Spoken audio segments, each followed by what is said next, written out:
आज हम जानेंगे हिंदी साहित्य का काल विभाजन, जिसमें पहला है प्रारंभिक काल। इसका नामकरण मिश्र बंधु जी के द्वारा किया गया है। इसको हम आदि काल के नाम से भी जानते हैं।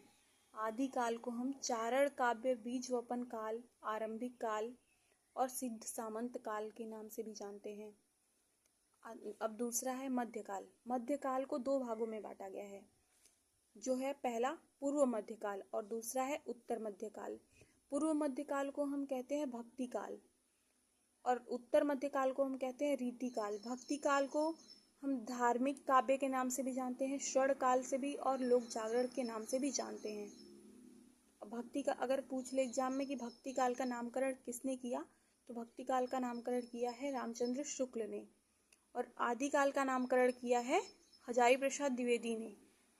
और यहाँ रीतिकाल को हम दरबारी काव्य भी कहते हैं। रीतिकाल का नामकरण किया है रामचंद्र शुक्ल ने। आधुनिक काल, तीसरा है आधुनिक काल। इसको हम गद्य काल के नाम से भी जानते हैं। ये नामकरण आचार्य रामचंद्र शुक्ल के द्वारा किया गया है। ये भी आधुनिक काल का नामकरण भी आचार्य रामचंद्र शुक्ल के द्वारा ही किया गया है। ये जो तीनों काल है ना, भक्ति काल, रीति काल और आधुनिक काल, ये तीनों कालों का नामकरण किया है आचार्य रामचंद्र शुक्ल ने। बस प्रारंभिक काल यानी कि आदि काल का नामकरण हजारी प्रसाद द्विवेदी के द्वारा हुआ है और ये सारे तीनों कालों का नामकरण रामचंद्र शुक्ल के द्वारा किया गया है। अब आते हैं बच्चन सिंह के अनुसार काल विभाजन। बच्चन सिंह ने अपना विचार बताया है काल विभाजन का। इन्होंने प्रारंभिक काल को अपभ्रंश का काल कहा है। बच्चन सिंह ने प्रारंभिक काल को नाम दिया है अपभ्रंश का काल और भक्ति काल का इन्होंने समय सीमा दी है 1400 से 1650 ईस्वी तक। इसका नामकरण भक्ति काल का नामकरण किया है भक्ति काल बेलनान से।